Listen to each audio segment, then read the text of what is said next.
I know a little bit of technology because I was involved with IITM, that is IIT Madras engineers. We were looking at how navigation works and how robot can be used in spine surgery and how the newer robot can be changed and made cheaper in India. So I think sir has already gone through all of that. So the first of it, it started way back in 1983 when we were still using MS-DOS, right? So we were having those computers with that green blip, pluk, pluk, like that. But people have already started using navigation somewhere else in spine surgery in some other country. And we were still using those big cathode ray oscilloscope monitors for our computers. And then came the 3D data set, which was then fitted. So how it moved from navigation to robotic assistance, because then you had to integrate navigation because there were lots of fiddle factor with navigation. You were, as sir said, trembling. You could have mismatch between navigation and the data inside. So the first of it came with the development of imaging system. So you had to have an intraoperative imaging with the preoperative data set. So if you can match these two, then it becomes much easier for you to do a surgery closed eyes. So that is the main thing. So I have to touch this mic closed eyes. So, but I have to have a 3D spatial orientation where it is, but that was possible because of navigation.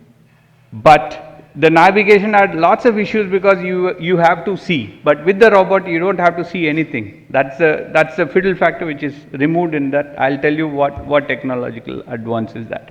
So I think sir has covered this also.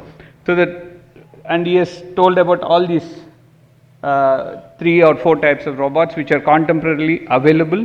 I've used 2 of that. So the basic concept is that there will be a virtual model. So patient's anatomy is created.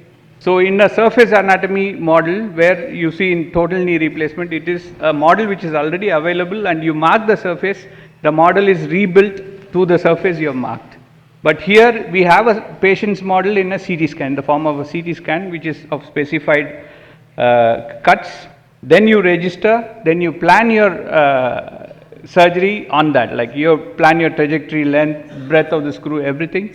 And then you register using an intraoperative image. How effective the intraoperative image will, I'll tell you what is better.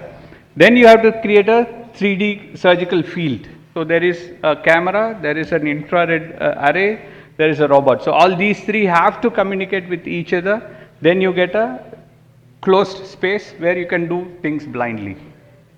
So it is something like how a pilot without seeing a runway is going to land his plane into the runway, and every time they do it correctly.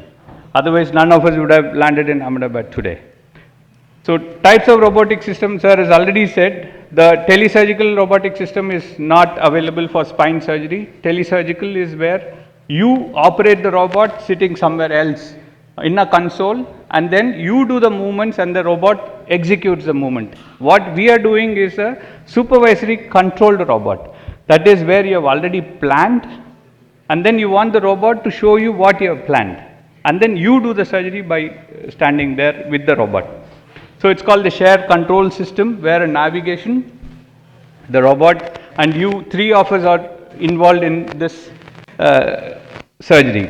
So the basic steps, as I said, is imaging and planning. Then there should be tracking. There should be spatial orientation. The robot is somewhere, the spine is somewhere, and how the robot reaches that is the most important point. Then you should do the navigation.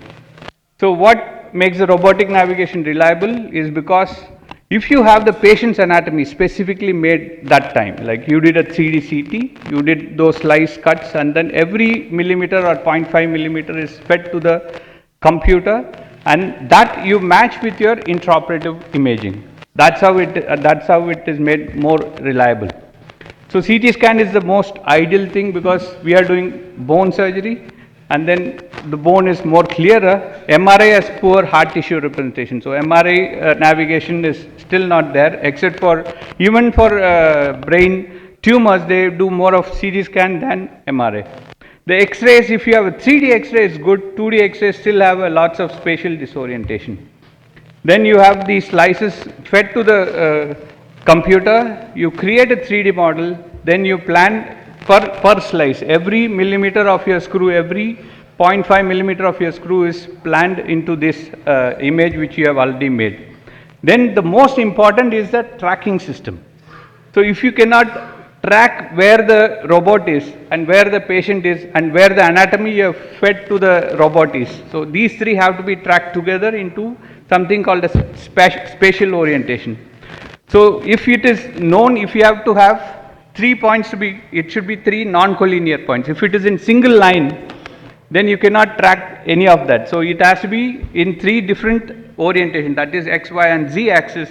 So you have a point which is specific for everything. So you have one for the robot, one for the patient, one for your C-arm, one for the instruments you are going to use. So each one will have a separate tracking system.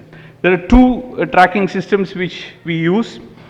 In robot now we use something called the optical localizers, that is the infrared ball, that's called the Glion balls.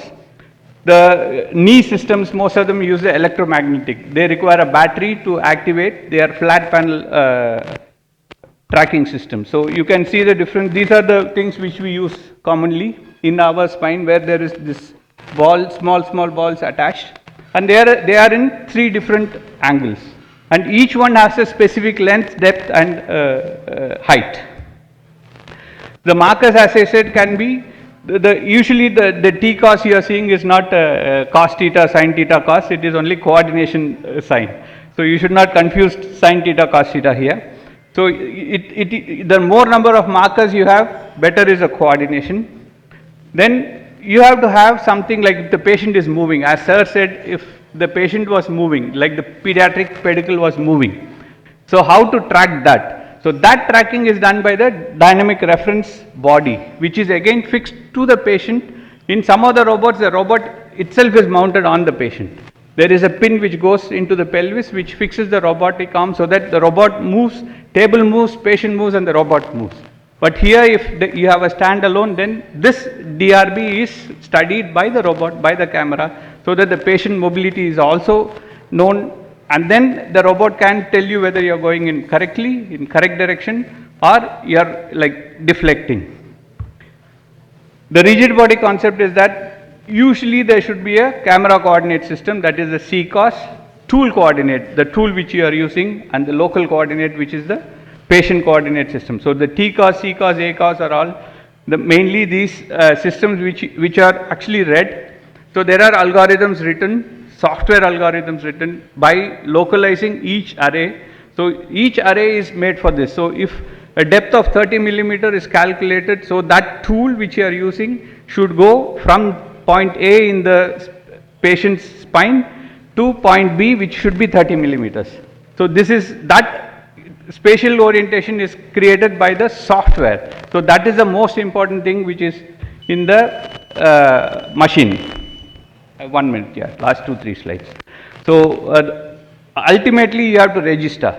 Okay, if you have a patient to do, then you have 2 registrations. One is the fiducial registration where you put markers. This was the old concept where they used to put markers pre-operatively, do the scan and then get the patient to the theatre, but this was problematic.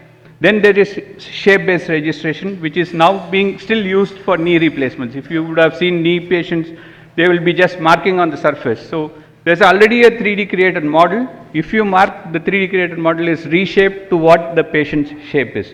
But what we use is shoot and navigate system, which is an intraoperative imaging system. Most often we can use a simple C-arm. If you have a CT scan and the 2D C-arm, here the spatial orientation is achieved by having 2 sets of markers. So the depth, 30 seconds, yeah. So the depth of the patient from the first marker, second marker and the X-ray, all 3 are calculated to the DRB, is calculated by the infrared, and then this is coordinated into a spatial orientation. So now you imagine, like, I know that this thing is here because I have seen it. So this all 3 are seen by the infrared camera or the electromagnetic camera, which reads all these 3 points, and then it is fed to the robot, and then robot comes and shows you the surface anatomy where you have to drill in. It is very reliable because it's 3D, it's projected properly, and it cannot change because there is a DRB now, which even if the patient is moving, the point is moving with the patient. So the computer or the robot recognizes that the patient has changed position. Even the camera changes, you can have a disorientation, right? See, if you have 4 points, I see from here, here or here, it can be different. But even that is negated by having these 4 TCOS, ACOS and CCOS systems. The 3D CM, as we all know, is better, and we have, and then this entire thing is set to a navigation system, and then the robot navigates itself to the point where we have to start the surgery.